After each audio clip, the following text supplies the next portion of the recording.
Hi everyone. You stupid. Hi everyone. Welcome to our very first episode of Naked is Power with Jackie and Caitlin, where we get really vulnerable and we tell it like it is. No sugarcoating. None. We sit here and Riggedy we talk raw. our shit. Riggedy raw. Yes, we do. We talk our shit. We get vulnerable, we get real, and we talk our shit. So if you're ready to hear some shit, keep watching. Keep watching.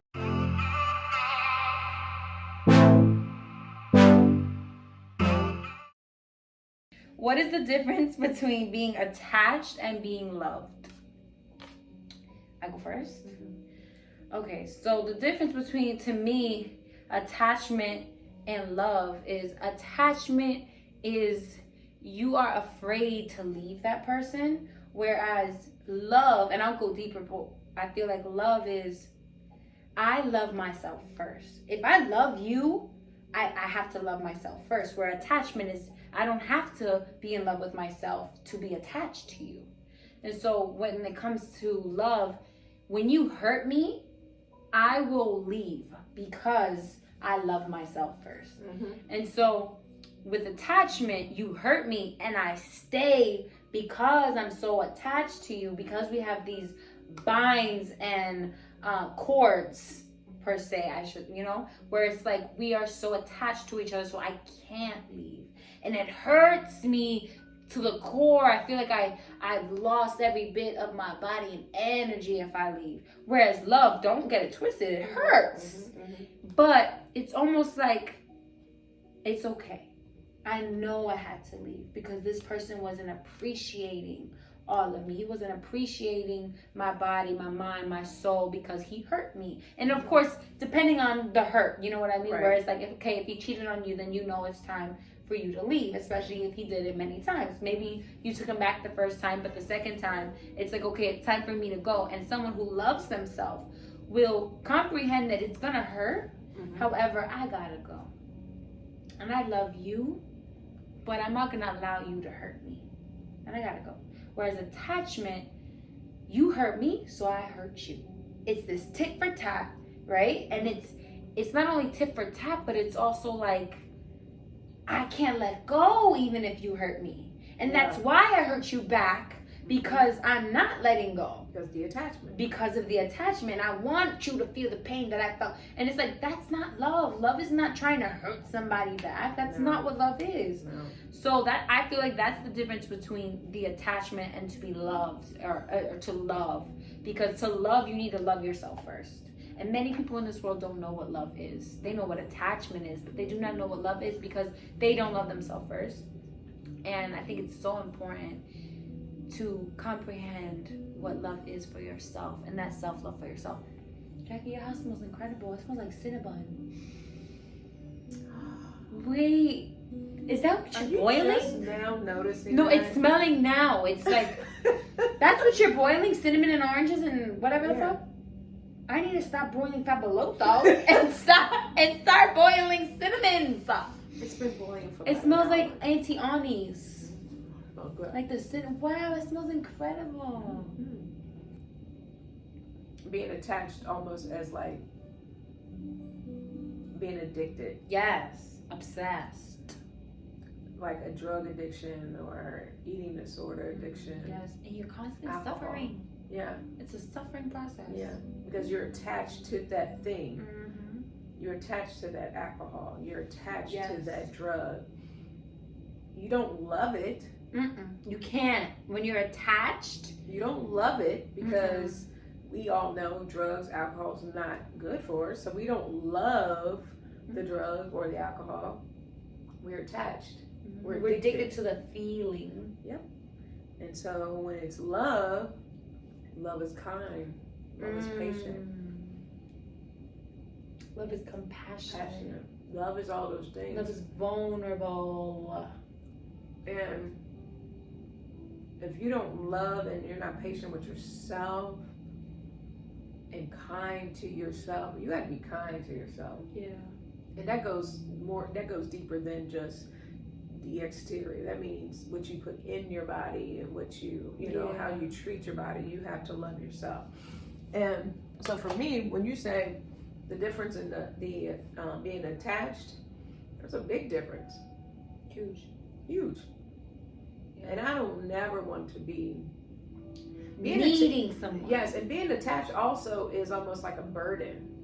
Oh yes. Oh yeah. And that's the last thing that I want for myself. Like, I just have more self-love to know that I never want to be a burden on anyone. Yeah. And so, love is a beautiful thing. It is. But love is unconditional. Yeah. Being attached to someone is very conditional. Very, very, very conditional. I remember I was saying, like, it's like the I love you if. That's the attachment. So it's like, I love you if you are this to me. I love you if you do this for me. I love you if you're this. And that's what attachment is. Because not only that, it's also when. I love you when. I love you when. Yes. I love you when. Which is then at that point in time it's selfish. It's so selfish. That's what attachment is. Yeah, because you're saying what it is that why do you love me? If you say you love me, why do you love me? You gonna I love you because I love the way you make me feel. And that's the attachment. And that's the whole selfishness of it, because how it makes you feel. Right there. You know when you're right there. For real. You know, I wanted to touch on the topic. I don't know if you heard this when we were outside, when I was talking to that guy that I did not have that good date with, right? No. Yeah. But we were talking and he had mentioned something that was like, this should honestly had not had me even go on the date. Right? But he said something where he was like, I'm gonna give all of me from the jump. I'm gonna tell you what I am from the jump. I've done where I'm dating someone, talking to someone, and I didn't disclose everything from the jump, and then having to disclose it after, and they might not accept what it is. So I'm gonna just give you from the jump. I'm gonna tell you my traumas from the jump. I'm gonna tell you what, my darkest things are from the jump. So if you accept me, you accept me. If you don't, you don't. That's cool. And so we're talking. He's like, well, I'm not gonna do that. I can't give somebody, the darker versions of me, or like the negative versions of me from the beginning. I have to be comfortable with them first to then tell them after we're in a relationship for a while. And I said, that is so selfish, unfair. I said, that is so selfish because, and I gave the analogy of the beautiful Lauryn Hill, where she says, we go into relationships with our stomachs sucked in, right? We go in a relationship with our stomachs sucked in, and then after a while we're in bed and we let our stomachs out. And then the person that we were in a relationship with says, who the fuck are you? Yeah. I don't know this person with the stomach out. Who are you? And it's like, it's selfish to do that, because it's like you're holding back your full self to be then comfortable with this person and then show them all of you. But then you're also going to be very hurt when they don't accept all of you. That rejection. Yeah. That's another thing. Exactly. Yeah. They're not going to, like, if they don't accept you, you're going to feel hurt. But even more hurt if you were to just do that from the beginning, you wouldn't feel that pain. You probably would have get hurt, but it's not that deep of 6 months in and then telling them or showing them. And when I was in a relationship, I felt like he sold me a fucking dream, because when I first got into the relationship, it seemed like, wow, you're literally the perfect person. You have no trauma, like you have no issues. You're literally perfect. But long and behold, after literally 2 months, all his shit plopped out, and it was like, his ex and this and all of that, trauma and drama. It was like, wait a minute, who the fuck are you? You're not the person. You're not the person I thought you were. And then I saw his trauma for what it was, and I was shocked. And it was like, whoa, if you told me this from the jump, at least you would have gave me the opportunity to use my free will. He portrayed this image Yep. Like, he was solid as hell. Mm-hmm. And he had the utmost integrity and the utmost morals, but I quickly realized he didn't. And it didn't take away from his personality. He's an amazing individual. And he loves, like, the way, he just has a big heart. I never met a man with a heart like his. But there was no integrity there. And then when you would point it out, he would point the finger right back at you. So, because he never wanted to go deep into his own shit. Yeah. And I remember having this conversation with you.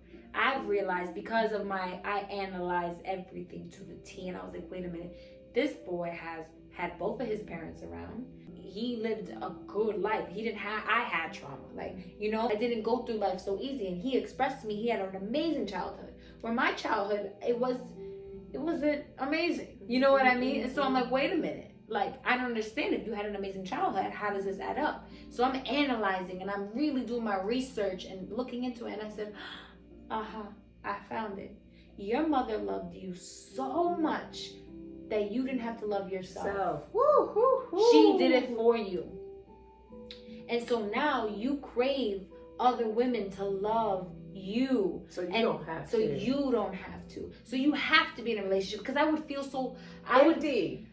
Well, him. That's what I'm saying. Yes. Yeah. But I would feel so replaced. I would get so angry because every single time we would break up, I'm like, I can't do this anymore. And I would try to detach myself. He would go into a relationship immediately. Talk to a girl immediately. I'm talking like this. And he was so smooth that these girls would fall in love with him in seconds.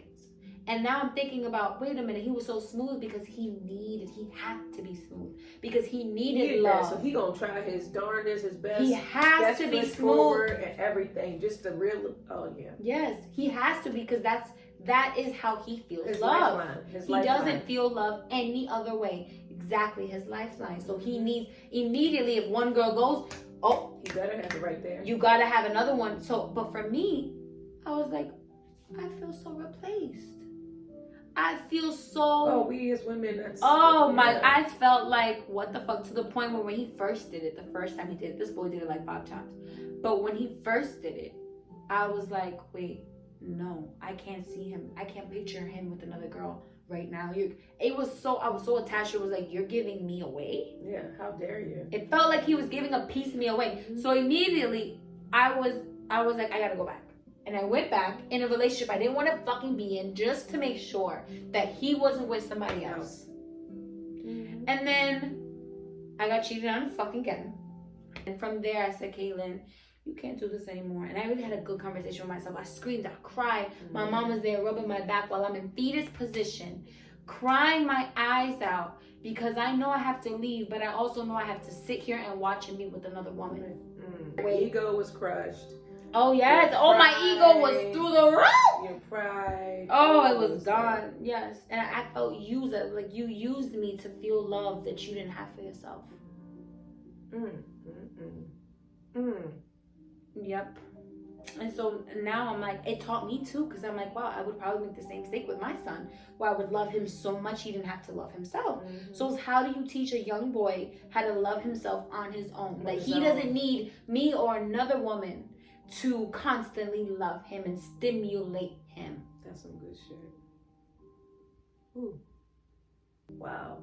Yeah. And just off of one, could you imagine?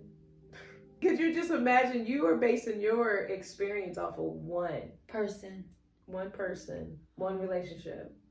Yep. Just think about enduring it. Look, my leg got the shake. Yeah.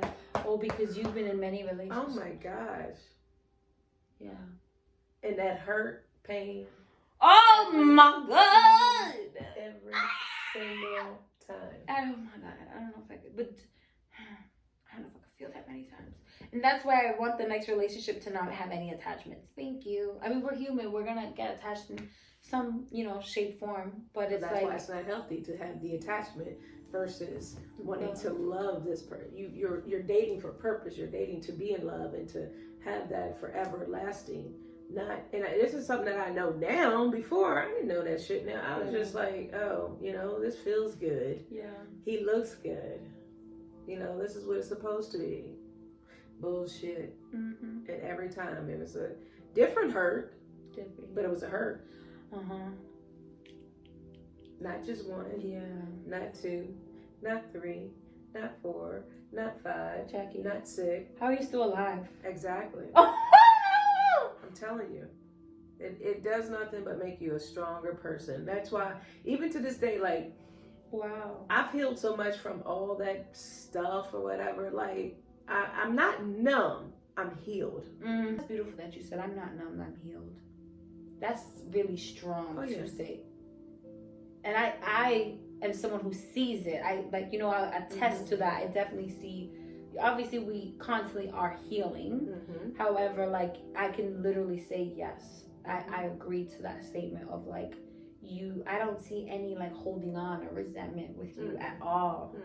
Thank you. And I wouldn't even be able to like tell that you've been in 6 hurtful relationships that hurt you down, that broke you down. I would not even be able to tell from the outside. Wow. And I stopped at 6. You stopped at 6? Like, what do you mean, relationships? I stopped. No, there's probably been. You were like, I'm not doing this no more? No. In my mind, when I was just saying this, I was. Oh, you really stopped at 6. Stopped at 6. But there might have been more. Oh, yeah. Sweet baby Jesus. Oh, yeah. Oh, my God. Wow. I didn't allow myself to get hurt. Besides that one time.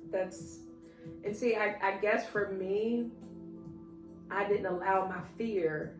That's even better. Yeah, I didn't allow my I'd rather get hurt a billion times than be fearful and let the game. Like, that's why I continue to press on and learn. And did I hurt from it? Absolutely. Yeah. But I knew I had to like push through it. I think that's beautiful, honestly, coming from someone who was so fearful of rejection.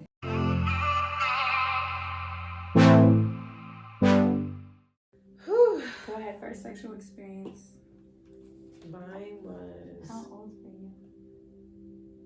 I'm gonna say 14 Okay. because my first my first time losing my virginity was I was 15. I was 16. 15 going into, that's why I knew the age, because when you were saying, I'm like, it was a summer of, and I know I was 15. I was about to go to high school. Yeah. Oh, yeah. Wow. So I was 15, and it was the summer going into high school. That was when I first lost my virginity. Prior to that, though, first sexual encounter, so I guess I was 14. And I had this crush on this guy, but he was older than me. So I was 14. So I'm at that point, I guess I'm in the 9th grade. Or 9th grade. Yes, I was in the 9th grade, which meant I was in middle school, he was in high school. But he played on the basketball team. I just thought he was the cutest thing. I just had this crush on him. It was something about him. And I danced around, like, letting him know. And I honestly, I don't even remember how he found out. But he found out. We went to a party. We ended up, like, talking at this party or whatever. And, oh, God. So I had to laugh. No, because I was just thinking, like, where was this? It was at my grandmother's house. Grandma was at work, y'all. And I always had the house to myself. Grandma was at work. You had the house to yourself at 14. That's dangerous. Very dangerous. That's dangerous. The shit you could do, the parties. No, not the shit that I could do, but the shit that I did. Oh, that you didn't do? No, that I did do. Yeah, that you did. Oh, yeah.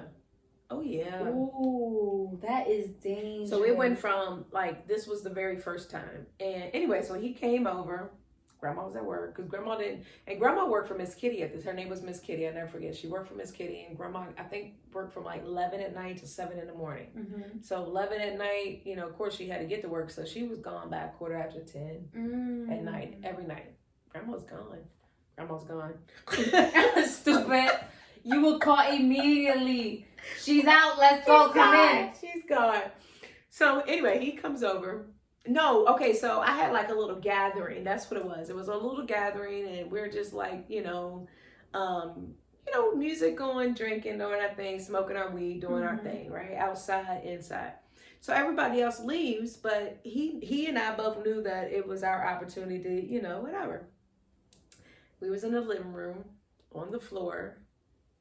On the floor. It was on the Oh floor. my God, you didn't even go on the bed. Nope, sure didn't. It was on the floor. Never forget, it was on the floor. Mind you, again, I've never had sex at this point. He's older than me. How old are you?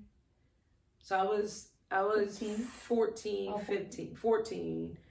He's like 17, 16 or 17. Okay. 16 or And so 17. he had a sexual experience before. Oh, yeah. Okay. Oh, yeah.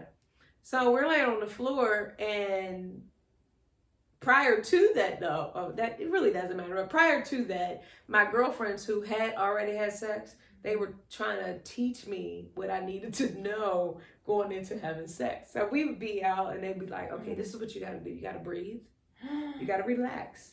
Because if you don't breathe and relax, when he tries to penetrate you, it's going to hurt. You know, these are the things. Oh my God. Oh, yeah, they was telling me how to do. So anyway, so we're kissing, and I guess I have loved to kiss since then. Like, I just love to kiss. Yeah, I love to kiss too. So we were kissing, and he's on top of me, and he's about to put it in.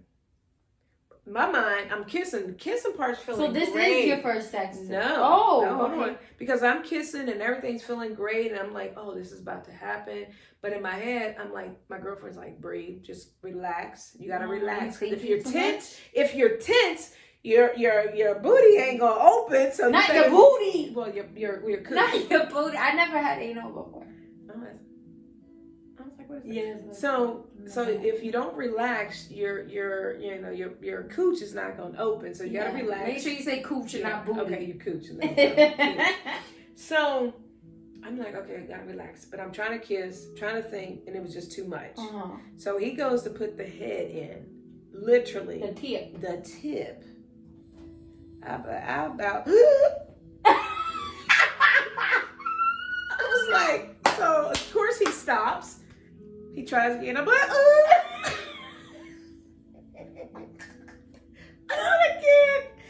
said, I can't. I said, you gotta go.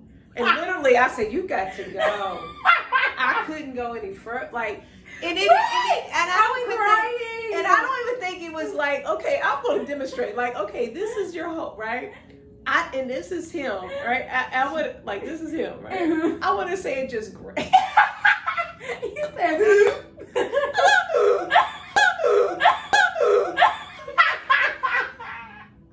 what is that? No. wait, I laughed so hard I farted. Your ass is always doing that. I know. And then he tried to do it again. And I said, and at that point I said, oh, you gotta go. I said, you gotta go. I stopped kissing. Everything just was like, You weren't ready. I wasn't ready. She wasn't ready. She wasn't ready. I was so scared. And the thing is, you think back now, like, that didn't freaking hurt. Yeah, but you were just nervous. Oh, I was so nervous, and I could just feel the pain, his like dick it was going on my pussy. And it was like, oh no, that's about to go in me. I was like, no, you gotta go. I said, you gotta go. And then after that, he. Oh my God, Jackie, this is really funny. Yeah, he left. Yeah, because you said you got to go. Oh, you gotta go. You got to go. I know he was blown, and of course he's older than me, and he's like, yeah, this young, immature. He didn't even look at me. After that, it was just like that was it. Because he's 17 and. Yeah, he's 17. He's like, okay. You know what's crazy? When I was 16, I was dating a 21-year-old. 16? Yes. And Oh, it's wow. like, when you look back, it's like, okay, that's it's a little weird. But, like, if you think about it, at me, 25, I'm not going to date a 21-year-old. Hell no. Absolutely not. But, like, to date a 21, for a 21-year-old to date a 16-year-old. But at the same time, he really wasn't there mentally. Well, he was a 16-year-old mentally. I was about to say, because, men are always slower anyways behind. So he was 21, but he was really 16. Yeah, 100%. Yeah, so. And I feel like, do you think it would be weird if it was the other way around, where a woman was 21 and she was dating a 16-year-old? Yes, ma'am. It would be a little bit more. Yeah, because we're way more mature. Absolutely. Mm-hmm. It's like dating a daggone 9-year-old. No, it's not that deep. It's not that deep, but it is at the same time.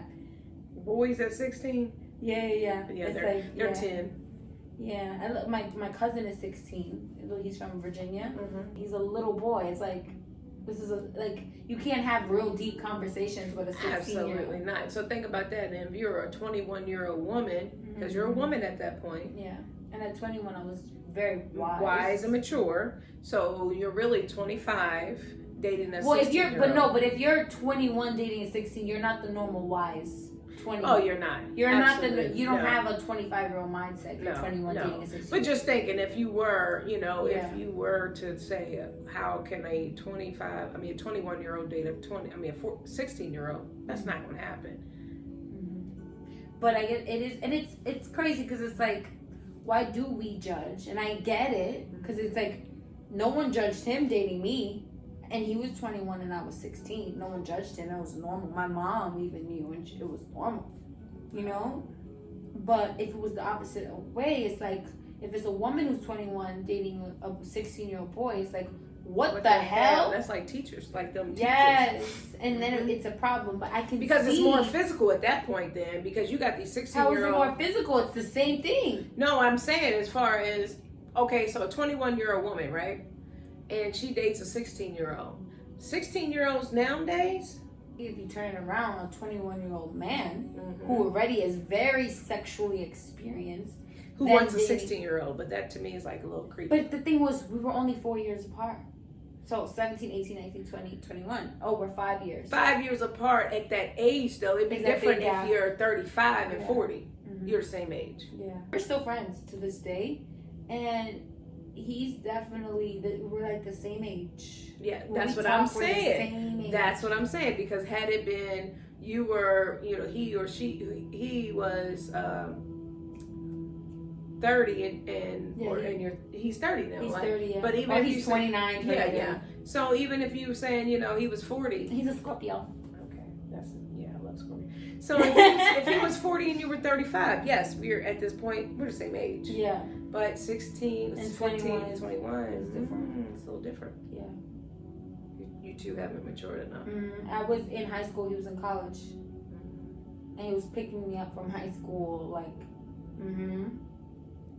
and I was like, this is my 21-year-old boo. But again, we weren't boyfriend and girlfriend. We were never boyfriend and girlfriend. I've only had one boyfriend. We were just dating, and we dated for a while, like on and off. And I really liked him because he was so real. I never had, there was unfiltered. It was like, I remember when we went to this party, I told you this before, where I was like, I have to pee. And he was like, and there were so many people. I'm like, I have to pee. But you can't pee in nobody's house and you got to pee. So he's like, you pop a squat and I'm going to pee right next to you. And it was just so funny. We were both hilarious, just laughing. He's, peeing. I'm popping a squat at the same time. It was just a joke. It was funny. Like nobody knew it was really him peeing, but yeah, I mean, we were both peeing, and we were just dying laughing while we're peeing, and there's so many people around, so, but he was also crazy as hell. Also crazy as hell. And that's a story for another day. Them Scorpio men. It was 4th of July. I'll just say this. It was 4th of July. I was in a car with my cousin, with his friends that I wasn't aware was his friends until after the last minute of realizing, oh shit, these are his friends, right? And it was 4th of July, and we haven't spoken for months. I'm talking about 6-7 months. I stopped talking to him because he was very toxic, right? And so I stopped talking to him. I haven't seen him in 6 months. I'm in the car with his kind of friends, the people he socializes with, but not his best friends or anything like that. And I'm with my cousin. We're all smoking weed. All of a sudden, he knocks on the door really hard. Has the guy lower his windows. Which, come to think about it, I did talk to that guy after years later. The guy that rolled down his window. I definitely did talk to him. But anyways, whatever. He threw in fireworks. In the car? In the car, all of a sudden. And I was like, ah! And we're running out of the car and everything. He's like, what the fuck? Get my bitch out of the car. And I'm like, I'm 17. I'm 17. And I'm like, I broke up with you 7 months ago. We're not talking no more. That's been over. Yeah, it's been over. But Scorpios can get that crazy. But he was definitely crazy. This was him at 22 years old. He's not that person anymore. We spoke about it. We laughed about it. Like, you remember when you did that dumb shit? Right. And just joke about it, you know? And I like that about a Scorpio. I've always had that friendship with Scorpios where, like, let's say if there was an issue, we can talk about it and then laugh. And laugh about it. And Absolutely. laugh about it. But, yeah, we spoke about that. But at that time, it's real shit. it was for real us. at that time. Oh, at that time, it's real for us. And he embarrassed me. He embarrassed me. We ran out that car so fast. Yeah. He was a nut. Oh, he was crazy. He was and he at that time he was taking Xanax and drinking. Like it was yeah, and that had a lot to do with why I stopped talking to him, because I was just like, this is not who I am. Yeah, too much. Yeah, it was a lot. Scorpios can kind of go down that rabbit hole and get real dark. Oh yeah, we can. Yeah. So are we done? Is there another one in there? Pick the last one. It's mine. I don't remember what that one is. My handwriting is good. Don't sit there like... I need glasses. You want me to read it for you?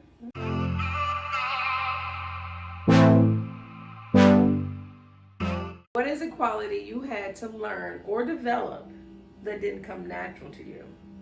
It didn't come natural. I know mine. That's a good one. Of course, this is your question. Yeah. I'll put all of these back in here since we answered all of them. So what is a quality that you had to develop that did not come natural to you? This is awesome. Being vulnerable. Woo! Boom. Yep. Me Yeah. too. That's Really? Yeah. Yeah, it's me too, but I will stem from, I would say, integrity. That's what the quality that I really had to develop within myself, because I grew up on survival mode. Therefore, there was no morals. And it was like, I'm going to get it how I get it. I don't care how I'm getting it. If I have to steal it, I'll steal it. If I have to take it, I'll take it. So that's the mentality that I grew on, that there was no integrity.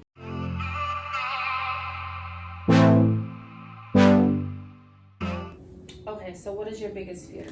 This is definitely a hard one for me, because I feel like someone could use your fear against you, like I said.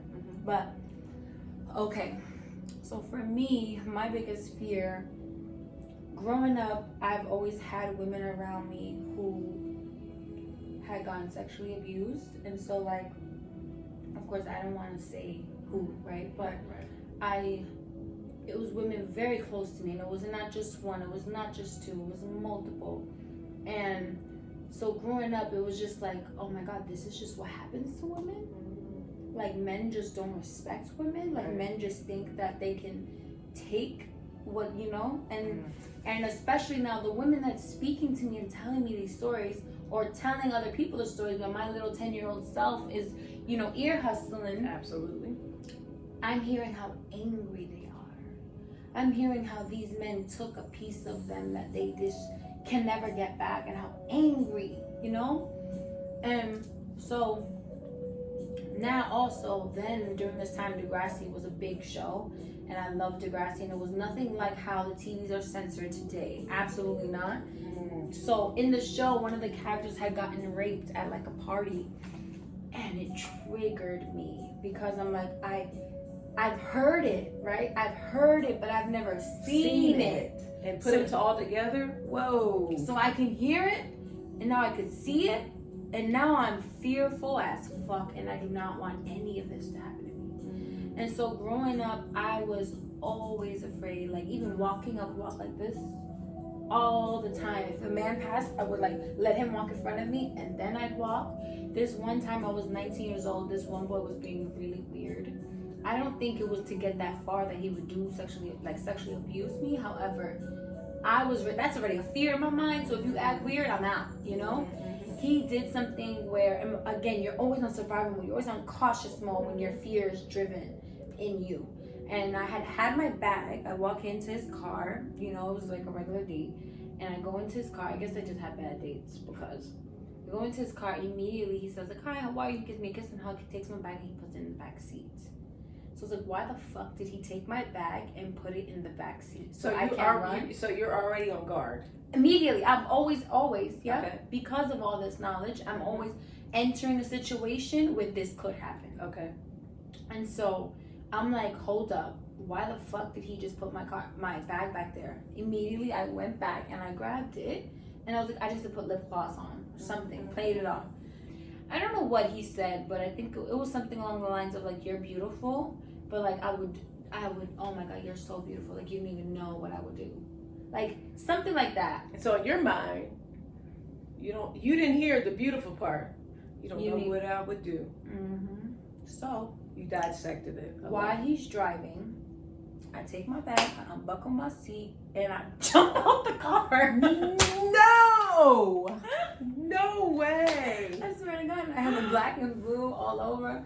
And of course, like, that probably wouldn't have happened, but I wasn't going to take a chance. And I was 19 years old. I had a big, huge black and blue. I walked into Sephora, where at my job, and I had there's a huge black and blue on my leg. And I didn't care. I would take that black and blue like nothing. I was not going to. And he called me like, what the hell? Like, what's wrong? Like, why'd you do that? Like, I just jumped. Yeah. So that was a fear that drove me for a really long time. My biggest fear, which I kind of already, because the camera went out, but mine has always, or since I had my children, is my children dying before me. Yeah. Even, and I already said it, but even the thought of just, I cringe. I know. I cringe. Yeah. Because honestly, I live for my children, you know, and the thought of my kids gone before me. And again, you know, as I speak on it more and more and more, it's a selfishness because my children also don't want me to leave. It's like, okay, one of us, right? Yes. One has to go. So you rather not feel the pain. You rather not feel the pain. But also, I get that completely because your parents are supposed to pass before. But who's to say that? That's what. Yes, that's you what don't know. You That's don't the know. uncontrol. That's the the unknown, right? So why? And that's just like I said, selfishness. Because why is it fair for me to pass before my children and they endure the pain versus my children passing first and me enduring the pain? It's also selfish the other way around because for me, I'm like, I'm not afraid to die. Yeah. If I die, I die. I'm not afraid. But my mom would die with me. My mom would literally, she would fall down to her grave and just No, I know, and I would too. I don't know. I know I would have to pick up and continue. Yeah. And the fact that I have not just one child but two children. Like remember for colored women, for colored girls, when her husband put both of her kids down the window. See, that was both of them at the same time. Yeah, and in a young age of like 5 and 6. Yeah, where she pretty much she lived for her children. They're gone. So what do you have to live for now? For me, if I lost one but I still had the other one, you have to go on in a sense, right? But I don't know if I could. I don't know if I could because they're both equal to me. Like there's no one break. No. So that's mine. Fear of losing. And that's so validated. I think both of our fears are very valid. They're not like get over it. Those are like real, like fears to the day we die. Oh yeah. I'm happy to be where I'm at. Like I know what it felt like to be lost and comfortable. You know? And I'd rather be uncomfortable and found. Woo! Say that again. I'd rather be uncomfortable and found rather than lost and comfortable. Like, no problem. No problem. All right, should we This close was out? amazing. It was. Wasn't it really good? So thank you guys so much for watching our podcast. This is Naked is Power with Jackie and Caitlin. Thank you guys for watching. More to come. Mwah. Make sure you like, comment, and subscribe, and hit that notification button so you can see when we repost more podcast videos. Send in your questions. Oh yes, make sure you Yeah. DM questions. My Instagram is Healing Home with 2 E's. I will make sure to put it in there. And Jackie's is what's your Instagram? You know I'm old. It's Puller Jackie. What do you Or mean? What do Jackie you mean? You know I'm old. Because I'll be forgetting that stuff. I'll put See, it this in. is the age different thing. I'll make sure I put that in. She'll put it in Look there. at our tissue. Look at us. We look like grandparents with like used tissues. I know. Bye, guys. Bye.